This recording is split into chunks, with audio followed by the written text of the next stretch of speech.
दूसरा कठिन सिर्फ इसलिए है कि डर यही है कि हम अपने को धोखा दे लें। वही उसकी कठिनाई है, डिसेप्शन का डर है, आत्मवंचना का डर है। दूसरे की कठिनाई आत्मवंचना है। एक आदमी कह सकता है कि ठीक है, हम तो वेश्या के घर पर नेत्र देखते हैं, साक्षी रहते हैं, रस लेते हैं पूरा, लेकिन ज्ञानी जन की तरह लेते हैं। परीक्षा बहुत कठिन है, लेकिन परीक्षाएं भी निकाली गई हैं।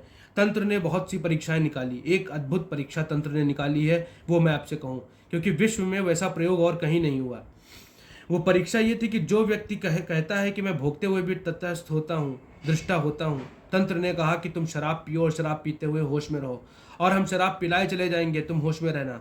अगर घटना घट गई है साक्षी की, दृष्टा की, भोगते हुए, तो शराब में भी होश कायम रहना चाहिए, क्योंकि नशा करेंगी इंद्रियां, तुम तो जागे रहोगे, तुम मत सो जाना।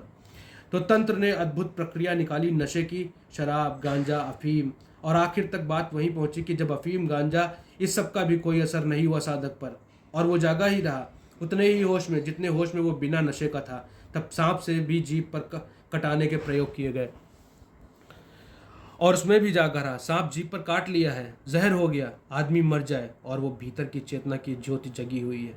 यह आमतौर पर हमको कठिन मालूम पड़ता है कि साधु सन्यासी गांजा पिए, शराब पिए, वो कभी परीक्षा थी, कभी वो परीक्षा थी, अब वो रोज का उपक्रम है। रोज सांझ को गांजा पी रहे हैं, कभी वो एक बहुत गहरी परीक्षा थी, लेकिन दूसरे वर्ग की ही परीक्षा है। पहले वर्ग की परीक्षा वो नहीं है,